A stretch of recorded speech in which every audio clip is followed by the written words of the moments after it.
प्यारे साथियों, जैसा कि हम हर दिन एक ना एक वीडियो लेकर आते हैं आपके लिए। जैसे कि आजकल चर्चा में चल रहा है कोरोना वायरस और उससे अर्थव्यवस्था पर प्रभाव के बारे में हमारा ये आज पहला वीडियो है। प्रत्यक्ष विदेशी निवेश को लेकर आजकल बहुत ज़्यादा चर्चा में है, क्योंकि चीनी कंपनियां भारत या जो कोरोना प्रभावित देश है उनमें अपना प्रभाव और स्थापित करके और अपना बाजार पर नियंत्रण स्थापित करना चाह रही है। इसी के संदर्भ में प्रतिपक्ष के नेता के रूप में श्रीमान राहुल गांधी जी की तरफ से सरकार को एक सलाह दी गई और उसके बाद केंद्र सरकार के केंद्रीय वाणिज्य और उद्योग मंत्रालय की तरफ से एक जारी अधिसूचना जारी की, जो प्रत्यक्ष विदेशी निवेश से लेकर थी। यह प्रत्यक्ष विदेशी निवेश, जैसा कि आप देख रहे हैं, इसमें सामान्यतः दो तरह से प्रत्यक्ष विदेशी निवेश किया जा सकता है। एक स्वचालित रूट द्वारा और दूसरा मंजूरी प्रक्रिया के तहत। ये जो स्वचालित रूट होता है, इस स्वचालित रूट में सरकार नियम बना देती है और उन नियमों के द्वारा सामान्यतः हमें दूसरे देशों से निवेश की प्राप्ति होती है। लेकिन दूसरा जो प्रकार इसमें है मंजूरी की प्रक्रिया के तहत, कि प्रत्यक्ष विदेशी निवेश करना है किसी भी देश की कंपनी को तो पहले सरकार से मंजूरी लेगी और उसके बाद में प्रत्यक्ष निवेश किया जाएगा। सामान्यतः हमें देखने को मिलता है कि जिस देश की अर्थव्यवस्था कमज़ोर हो रही होती है उस देश में मजबूत अर्थव्यवस्था वाले देशों द्वारा नियंत्रण कर लिया जाता है और आर्थिक आधार पर उनको फिर अपनी नीतियों को मानने के लिए बाध्य किया जाता है।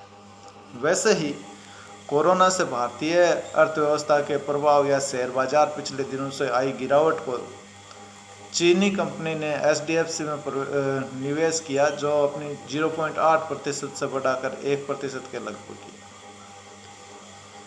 इसी के बाद भारत सरकार के केंद्रीय वाणिज्य और उद्योग मंत्रालय ने की तरफ से एक अधिसूचना जारी की गई, जिसमें कहा कि भारतीय सीमा से लगे हुए कोई भी देश अगर निवेश करते हैं तो निवेश से पहले मंजूरी की प्रक्रिया से गुजरना पड़ेगा। ये बिल्कुल सही भी है एक तरह से अर्थव्यवस्था को बचाने के लिए। जैसे कि भारत के पड़ोसी देशों की बात करें तो चीन, नेपाल, बांग्लादेश, भूटान, म्यांमार, पाकिस्तान आदि है की सीमाएं लगती है और चीन ने पिछले दिनों ऐसा ही कहा। इसके संबंध में अभी तक जारी आदेश के संबंध में 17 क्षेत्रों को, जैसे रक्षा, अंतरिक्ष आदि है, जिनमें सरकार की मंजूरी प्रक्रिया के क्षेत्र है जो संवेदनशील घोषित किए गए, इनमें निश्चित सीमा से ज़्यादा निवेश से सरकार की मंजूरी ली जानी अनिवार्य है। जैसे अगर 10% इन 17 विभागों में कोई लेता है, निवेश करता है, तो उससे पहले सरकार की मंजूरी आवश्यक है। जैसा कि आपको दिख भी रहा है कि प्रत्यक्ष विदेशी निवेश 2 तरीके से हो सकता है इसके संबंध में, और जैसे हाल ही में जो प्रभाव अर्थव्यवस्था पर रहा उसके संबंध में भी हमें यहाँ देखने को मिलता है। फिर हमें इस बात से भी जानकारी होनी चाहिए कि ये जो अर्थव्यवस्था में जो परिवर्तन आ रहे हैं या फिर जो अभी वर्तमान में कोई कार्य नहीं हो रहा है, कोई उद्योग नहीं चल रहा है, जनता, जैसा कि हम देखते हैं कि जनता का मूवमेंट कम है या फिर सरकार ने लॉकडाउन कर रखा है, तो उसके अंतर्गत सब अपने घरों में बंद है, इसलिए अर्थव्यवस्था का संचालन नहीं हो पा रहा है। या कृषि सेक्टर को छोड़ दें तो अदर सेक्टर में भी अभी ये कम सक्रिय है। ऐसे मामले में अर्थव्यवस्था का कमज़ोर होना लाजमी है और दूसरे देश फ़ायदा ना उठाए, इसलिए ये प्रत्यक्ष विदेशी निवेश में मंजूरी की प्रक्रिया के तहत ये नियम बनाए हैं।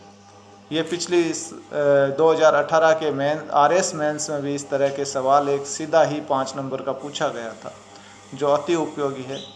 आगे भी इससे संबंधित सवाल पूछे जा सकते हैं। Thank you. चैनल को सब्सक्राइब करें, लाइक करें। धन्यवाद।